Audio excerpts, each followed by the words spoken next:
Dear Pasini, once there stood a tree here, tall and happy, until a wall came that soon grew into a house and consumed the poor tree, its body bruised and chopped, but its face left untouched, which, dear Pasini, is no act of mercy, but of more evil. Please tell me if you see a different story. Why don't you come to the temple? Asked my sister in a bit of a fury. My answer was to let them into the temple, after which I led myself into these lanes of Kalighat in Kolkata.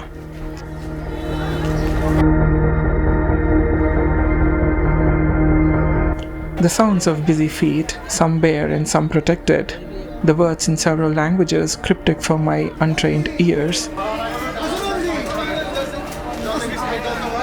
the inquiries about the way to the temple, the desperate pleas of food sellers,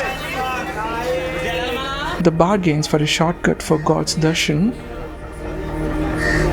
and the white trails of cigarette smoke that watched us all. In these lanes and streets you find everything but silence, I wondered. And then, dear Pasini, something remarkable happened. The words had gone mute as if they were fireworks that turned out to be duds. The chaos had been silenced as if a button was pressed by a bored kid. The breeze that carried the sound had gone still, and that was how the quietness claimed its spot in the bustling street. Lost in these inescapable observations, unknown to me was my stare that was fixed on a lady draped in white and red, and unknown to her was how her presence was not noticed until then. Her stare continued, and so did mine. It's not what you think. I'm not staring at you, I tell her in silence, while my eyes continue to stare at her until the jealous crowd pushed her into an open oblivion, never to be found again for my eyes. And as if the button of silence had been set free, the street and its sounds had come back to life.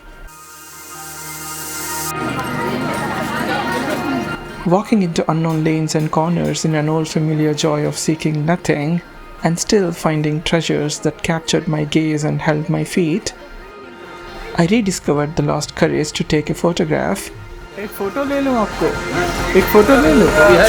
And my feet took a mental leap when he said yes.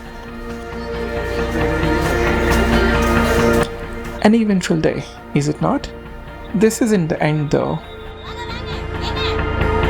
From sporadic skyscrapers to dilapidated houses, wide and long roads to busy and narrow pathways, the fascinating ambassador taxis, the still prevailing rickshaws, and most important of all, the Bengali music for which my feet tapped.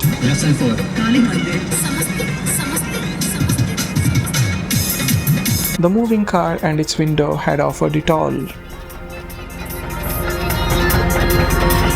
Sometime during this, probably during a traffic pause and after a grand yawn, I remember thinking, life has been good.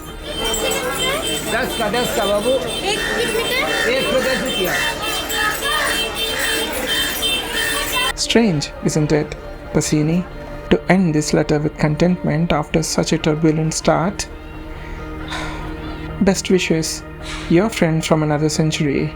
To Pasini, 1920, Italy, from the book A Farewell to Arms.